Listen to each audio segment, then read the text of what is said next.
മുത്തും പവിഴത്തിലേക്ക് വീണ്ടും സ്വാഗതം.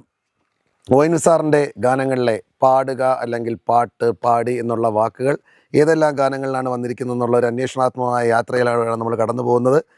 നിരവധി ഗാനങ്ങളിലൂടെ നമ്മൾ കടന്നെത്തി ഇന്ന് വീണ്ടും എത്തി നിൽക്കുകയാണ്. ഇന്ന് നമ്മൾ പറയാൻ പോകുന്ന സിനിമ നഖക്ഷതങ്ങൾ. എം.ടി. സാർ, ഹരിഹരൻ സാറിൻ്റെ ടീമിൻ്റെ സിനിമയാണ്. ഗംഭീര സിനിമയാണ്. ഇതിനകത്ത് മോനിഷ ആദ്യമായിട്ട് അഭിനയിച്ച മോനിഷയ്ക്ക് നാഷണൽ അവാർഡ് കിട്ടിയ ഏറ്റവും നല്ല അഭിനേത്രികൾ ഉർവശി അവാർഡ് കിട്ടിയ ചിത്രമാണ്. ചിത്രചേച്ചിക്ക് ദേശീയ അംഗീകാരം നേടിക്കൊടുത്ത ഒരു ഗാനമുണ്ട്. ആ ഗാനത്തിൽ ഈ വാക്കുണ്ടോ എന്നാണ് നമ്മൾ ആദ്യം പരിശോധിക്കുന്നത്. മഞ്ഞൾ പ്രസാദവും നെറ്റിയിൽ ചാർത്തി മഞ്ഞക്കുറി മുണ്ടും ചുറ്റി.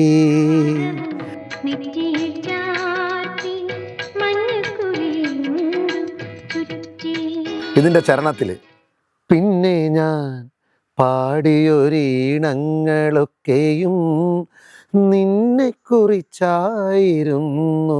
കണ്ടോ, ഈ പാടിയൊരീണങ്ങളും നിന്നെക്കുറിച്ചായിരുന്നു. അവിടെ ഈ പാടി എന്നുള്ളൊരു വാക്ക് മുദ്ര പതിപ്പിക്കാതെ അദ്ദേഹം പോയിട്ടില്ല. ഞാൻ പറഞ്ഞില്ലേ, ഒരു കാവ്യാത്മക മനസ്സുള്ളപ്പോഴും അദ്ദേഹത്തിനൊപ്പം തന്നെ അദ്ദേഹം അറിയാതെ ഒരു നിഴല് പോലെ ഈ വാക്ക് സഞ്ചരിക്കുകയാണ്.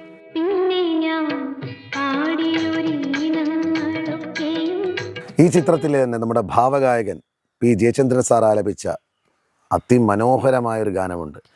കേവല മർത്യഭാഷ കേൾക്കാത്ത ദേവദൂതികയാണു നീ, ഒരു ദേവദൂതികയാണു നീ.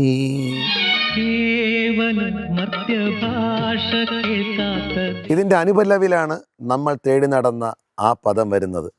ചിത്രവർണ്ണങ്ങൾ നൃത്തമാടും നിൻ ഉൾപ്രപഞ്ചത്തിൻ സീമയിൽ, ഞങ്ങൾ കേൾക്കാത്ത പാട്ടിലെ സ്വരവർണ്ണ രാജികളില്ലയോ, ഇല്ലയോ, ഇല്ലയോ.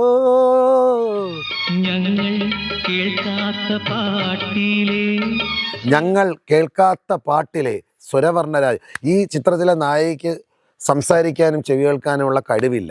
അതുകൊണ്ട് തന്നെ അതിമനോഹരമായി പോയിറ്റിക്കലായി ഉപയോഗിച്ചിരിക്കുന്നത്, ഞങ്ങളൊക്കെ കേൾക്കാത്ത ആ പാട്ടിലെ സ്വരവർണ്ണ രാജികൾ ഉണ്ടോ എന്നവരോട് ചോദിക്കുകയാണ്. ചിത്രവർണ്ണങ്ങൾ നൃത്തമാടുന്നതിൻ്റെ നിൻ്റെ ഹൃദയത്തിൻ്റെ ഉൾപ്രപഞ്ചത്തിൻ്റെ അതിരുകളില്ലാത്ത സീമയിൽ ഞങ്ങൾ കേൾക്കാത്ത പാട്ടിലെ സ്വരവർണ്ണ രാജികൾ ഇല്ലയോ എന്നാണ് അവിടെയും പാടുക എന്നുള്ള വാക്ക് ഉപയോഗിച്ചിട്ടുണ്ട്.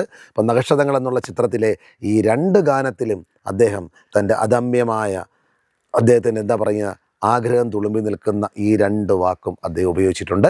നമുക്ക് മുത്തും പവിഴത്തിൻ്റെ മറ്റൊരു അധ്യായത്തിൽ വീണ്ടും കണ്ടുമുട്ടാം. നിങ്ങൾ അക്ഷമരായി കാത്തിരിക്കൂ. രത്നങ്ങളുമായി വീണ്ടും ആ വഞ്ചിയിൽ നമ്മൾ യാത്ര തുടരും.